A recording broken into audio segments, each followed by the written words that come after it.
Aku udah bilang, kamu tak perlu menikahiku. Aku memilih pergi saja. Evan menatap kertas bertulis tangan yang ditempel di pintu sambil menyentak napas kuat.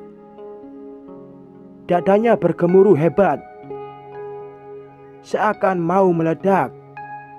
Ia menarik kertas itu, lalu merobeknya hingga menjadi kepingan kecil. Lihat aja, kamu pasti akan menyesal setelah melakukan ini padaku. Wajah Evan perlahan mengendur saat bayangan gadis berwajah anggun singgah di benaknya. Kenapa perjalanan cintanya yang tak mudah harus berakhir seperti ini? Mendapatkan Tari bukan hal yang mudah. Butuh waktu lama bagi Evan sampai sahabat sedari kecilnya itu agar mau dijadikan pacar.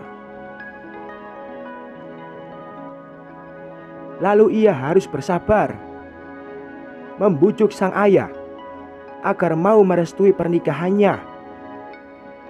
Akhirnya mau merestui, tapi tak sudi datang menyaksikan hari bahagianya. Evan maklum, Tari memang bukan gadis sepadan untuknya, begitu kata ayah. Sementara sang nenek, satu-satunya yang mau menerima Tari, juga tak bisa menyaksikan ijab kabulnya karena mendadak ada urusan bisnis di luar negeri. Itu tak membuat Evan kecewa. Ia tetap bahagia karena akan menikah dengan gadis pilihan hatinya. Setelah menjajak satu perempuan ke perempuan lain hingga membuatnya bosan, akhirnya ia jatuh hati pada Tari. Gadis itu sangat sulit ditaklukkan, membuat penasaran gadis yang tak mau disentuhnya sebelum dihalalkan. Namun kini, setelah dengan susah payah mendapatkan Tari dan akhirnya berhasil mengantongi restu ayah, walau masih terlihat tak rela, musibah malah datang menerjang. Tangan Evan mengepal di sisi tubuhnya, lalu sambil menggertakkan gigi ditunjukkannya tangan itu sekuat tenaga ke dinding. Tubuh Evan perlahan merosot ke bawah. Matanya yang tadi menatap nyalang kini terpejam. Ia gigit bibir kuat-kuat, seakan teringat sesuatu. Evan bangkit dengan cepat. Ia harus segera menemukan wanita itu, lalu menyeretnya ke hadapan Lestari, menyuruh gadis penuh kebusukan itu menjelaskan semuanya dengan detail. Saat melewati ruang tamu yang telah sepi, ia menyentak napas. Tangannya menjambak rambut.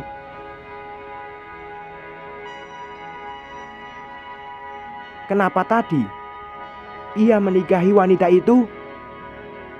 Hanya agar ia dicap bertanggung jawab oleh teman-temannya?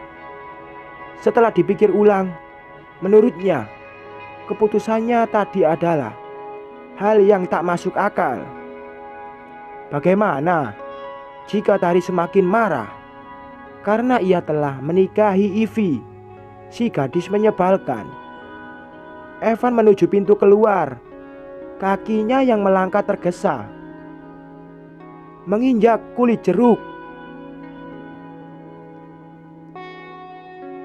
Tubuh lelaki bertubuh tinggi itu bergoyang ke kanan, lalu terbanting, membuat kepalanya yang terbentur cukup keras berdenyut sakit.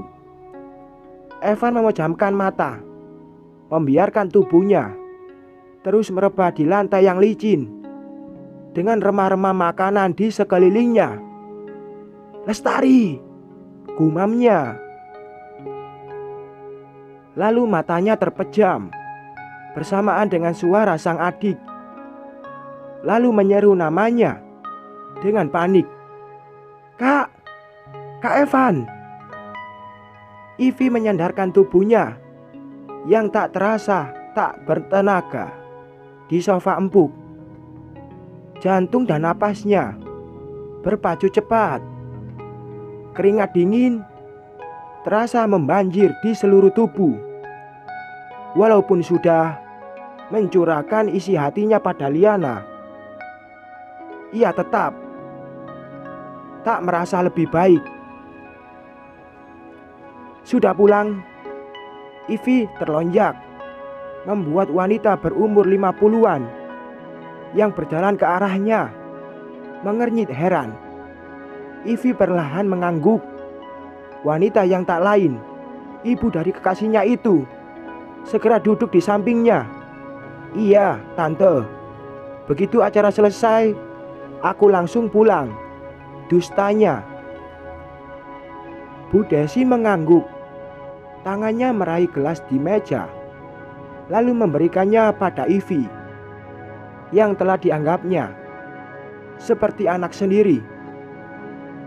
"Kamu sakit?" "Tante sangat cemas. Raihan juga pasti akan cemas melihatmu sepucat ini." Ivy memandang Bu Desi yang terlihat begitu khawatir, lalu menggeleng cepat. Ia hanya shock karena sesuatu yang terjadi belum lama ini, dan ia telah menikah. Bukan dengan Raihan yang selama ini dipujanya, tetapi dengan lelaki asing dan terlihat begitu pemarah. Yang benar saja, Bu Desi pasti kaget sekali jika sampai tahu. Lebih baik sembunyikan saja dulu. Ivy menatap perempuan bertubuh tambun di hadapannya cukup lama. Lalu ia mengangguk mantap. Semoga ayah yang sangat ia sayangi maupun ibu tiri yang dibencinya setengah mati itu tak memberitahu Bu Desi yang mudah sekali cemas. Kesehatannya mulai menurun akhir-akhir ini.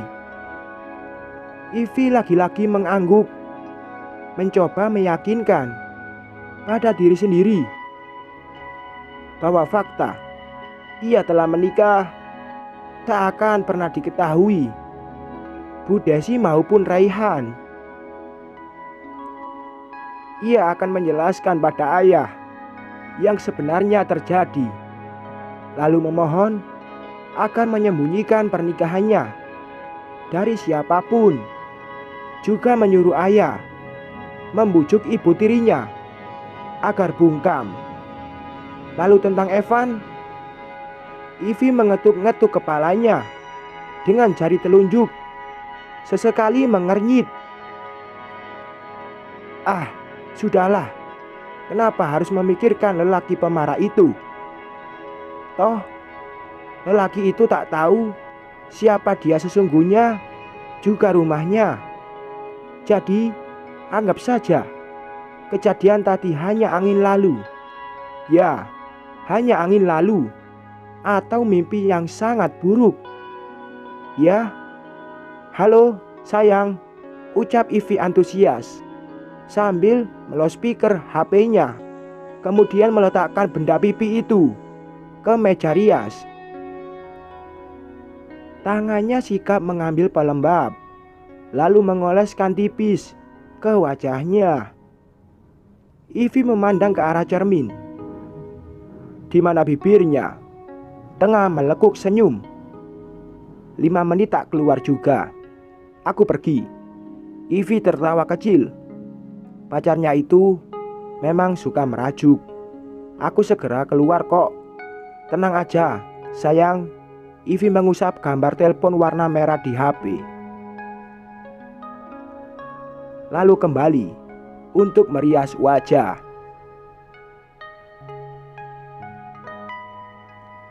Ia meraih lipstik, lalu mengoleskan ke bibir mungilnya, menggerak-gerakkannya, dan sesekali tersenyum lebar. Sudah cantik, gumamnya senang. Ting nung, benar-benar cowok tak sabaran. Ivy menatap bayangan tubuhnya di cermin, lalu menyambar tas, meraih HP, kemudian melangkah cepat melewati ruang tamu yang sangat berantakan.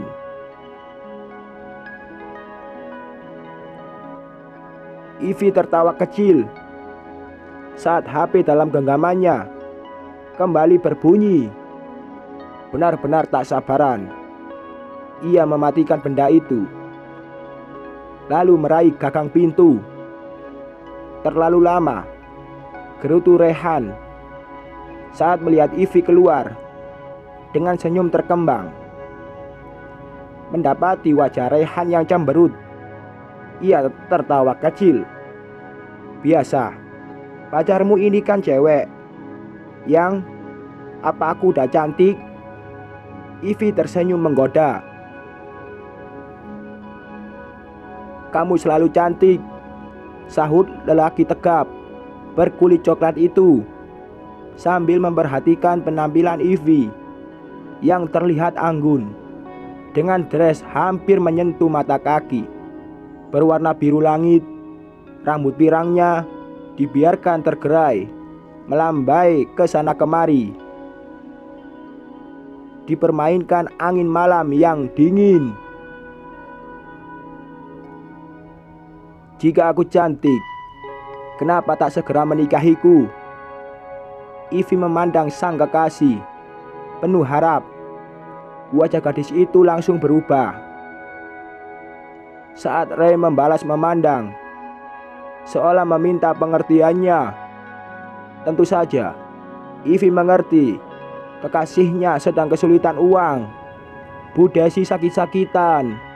Belum lagi lelaki itu harus membiayai adiknya yang sedang kuliah.